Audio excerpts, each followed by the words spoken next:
Welcome to Be Explainer. I am so thrilled to have you here today because we're about to embark on a massive historical detective story. Seriously, grab your magnifying glasses for this one. We're going to trace the true origins of Western thought, and I can promise you the trail leads somewhere far older and way more mysterious than you might expect. Today, we're uncovering the hidden Egyptian roots of philosophy and looking at exactly how ancient Egyptian rites directly influenced the very way we understand reality itself. Okay, let's dive right into this. If you crack open pretty much any standard history textbook, you're going to be told that philosophy, the rational inquiry into existence and reality, was basically invented by the ancient Greeks. We're talking names like Plato, Aristotle, Pythagoras. We're taught that they brought the light of reason to a world that was just totally trapped in myth and superstition. But did they really invent it? Or did they just take credit for the ultimate group project? We kind of need to challenge this deeply held assumption because the historical record, and actually even the Greeks themselves, tell a very different story. I mean, just listen to the words of the ancient Greek historian Diodorus Siculus. He openly admits that legendary Greek figures like Orpheus brought their mystic ceremonies directly from Egypt. They were literally imitating Egyptian funerary customs, so the Greeks fully knew they were inheriting an older wisdom. And modern scholars, especially the late philosopher Algis Ushtavinis, have gathered this massive mountain of evidence arguing that what we now call philosophy actually began as hieratic rites. These were sacred rituals of rebirth practiced deep inside ancient Egyptian temples. The Greeks didn't invent the wheel here, they just translated it. To really grasp this twist, we have to look at the foundational blueprint of Egyptian philosophical thought. It's called the Memphite theology. It was recorded on this heavy basalt slab known as the Shabaka stone. Now, the stone itself dates back to the 8th century BCE, but the traditions on it, they go all the way back to the much older Old Kingdom. And it completely rewrites our understanding of ancient cosmology. It details a creation story that isn't about gods physically wrestling or building the world through brute force. No, it describes a universe created entirely by divine thought and speech. And this brings us to a stunning conceptual parallel. Think about the ancient Egyptian model from Memphis. The creator uses the heart, which they considered the ultimate seat of thought and conscious planning, and the tongue, which represents commanding speech. Now contrast that with the much later Greek and Christian concept of the logos, the intellectual conception and the divine word. The Egyptian creator god Ptah formed the universe using his heart and tongue literally millennia before the Gospel of John declared, "In the beginning was the Word," and thousands of years before Greek Stoics formalized the whole logos doctrine. This just brilliantly illustrates how creation in the Egyptian mind was an intellectual act first. You see, Ptah wasn't some warrior king. He was a craftsman. He conceived every single element of reality as an idea in his mind, and then manifested it simply by uttering the word. A thing existed because it was thought of and unspoken.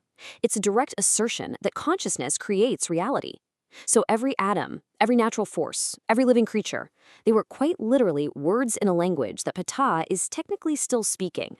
So a great question here is, how did this ancient Egyptian template survive the test of time?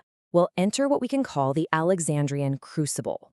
From around 300 BCE into the early centuries CE, Alexandria and Egypt became the ultimate intellectual alchemy lab. You had Egyptian priests, Greek philosophers, and Jewish scholars all living and working right side by side. And because of that, we see this incredible blending of Hebrew, Platonic, and Egyptian thought, the foundational text of Jewish mysticism. Now, what's really interesting is that even an 18th century historian named William Enfield picked up on this incredible blending. He pointed out how this highly symbolical method of instruction, which was deeply rooted in Egyptian antiquity, was adopted by Jewish schools in Alexandria. This intense cultural mixing, this Judeo-Hellenistic syncretism, was the exact melting pot that birthed what we now recognize as Western esotericism and Kabbalah. It wasn't stealing. It was an active, mutual translation of cosmological principles between neighboring cultures sharing the same booming metropolis. When you actually put these metaphysical concepts head to head, it acts as a silver bullet for understanding the connection. Look at how flawlessly the Egyptian creation model translates right into the Sefer Yetzirah, that foundational Kabbalistic text. Ptah, as the supreme intellect, maps directly to the singular God of Israel. The heart, being the source of intent, maps to the spirit of the living God. And honestly, most crucially, Ptah's tongue, which speaks reality into existence, is totally identical in function to the Sefer Yetzirah's mechanism of engraving and combining Hebrew letters and numbers to form the universe. The philosophical architecture is, well, it's structurally identical.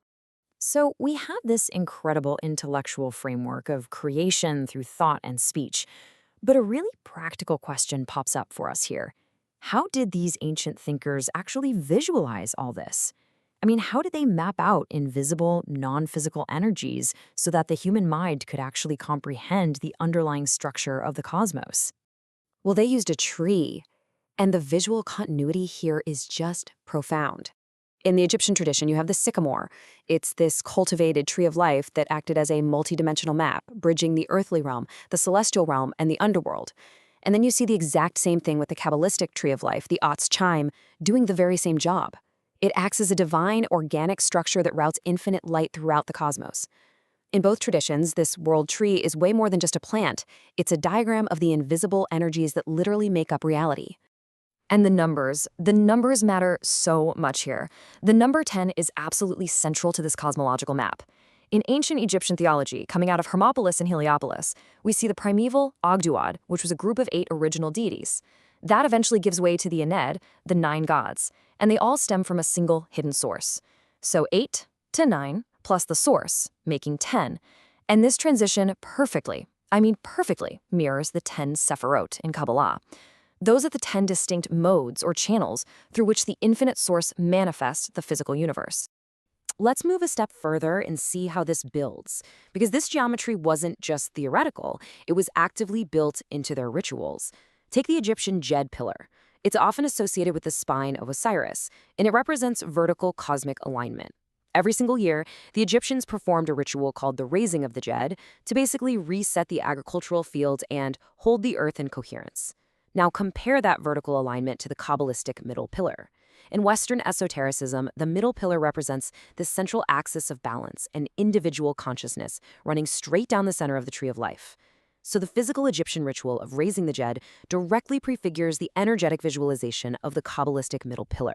We can actually see this exact structure beautifully encoded in the most famous symbols of pharaonic power. You know those iconic symbols held by Osiris, the crook and the flail, usually crossed over his chest? They are structural exacts of the Kabbalistic pillars. The crook represents gentle guidance, which aligns perfectly with the right-hand pillar of mercy. The flail represents severe discipline and truth, aligning with the left-hand pillar of severity. And when they are crossed over the heart center, boom, they create a neutral, perfect point of spiritual balance. That is the middle pillar. So the crucial point we're getting at is that these ancient images were highly sophisticated mathematical equations. Just look at the fraction 22/7. It's a rough approximation of pi, right? But in esoteric traditions, this isn't just a geometry problem for math class. It symbolizes the profound mathematical transition from the infinite, boundless curves of the spiritual realm into the straight, ordered, measurable lines of material manifestation. It's literally the geometry of creation itself. Which brings us to this seriously powerful thought. The Djed is not just geometry, it is instruction, a vertical code reminding matter how to remember light. These rituals performed in ancient Egypt, like raising the Djed, they weren't just mythic theater or fun ancient plays. They were viewed as energetic calibrations. Think of it like cosmic chiropractic. It was an intentional, incredibly accurate way to picture an act of setting the spine of the world back into resonance, reminding the physical field of its original spiritual blueprint. Actually, scratch that earlier idea about just funerary customs, because this completely shifts how we have to view their literature. Scholars like Algis Uzvavinis reached a really radical conclusion. Ancient Egyptian funerary texts, like the famous Book of the Dead, were not just manuals for corpses. No, they were initiation literature for the living. They were theurgical rites, sacred practices meant to align a human with the divine, and they were designed to guide living practitioners through a conscious rebirth and a spiritual ascent. And this deeply experiential philosophy, it was directly inherited and translated by Greek Neoplatonists and later Jewish mystics. So as we absorb all of these massive connections spanning thousands of years, I want to ask you directly, why does this ancient history actually matter to us today? Like, why should we care if the Greeks invented philosophy or if they just learned it from Egyptian priests? Well, it matters because it fundamentally changes how we view our own potential, the work we do, and the sheer power of our own minds. Because here's the big philosophical takeaway from the Memphite theology. By elevating Ptah, who, remember, was literally the patron god of craftsmen, architects, and sculptors, ancient theology asserts that the absolute highest act in the cosmos is performed by a maker. The person who takes a thought, speaks it out loud, and then builds it with their hands is performing a fundamentally divine act. It elevates the act of making and crafting far above just sitting around and doing abstract theorizing.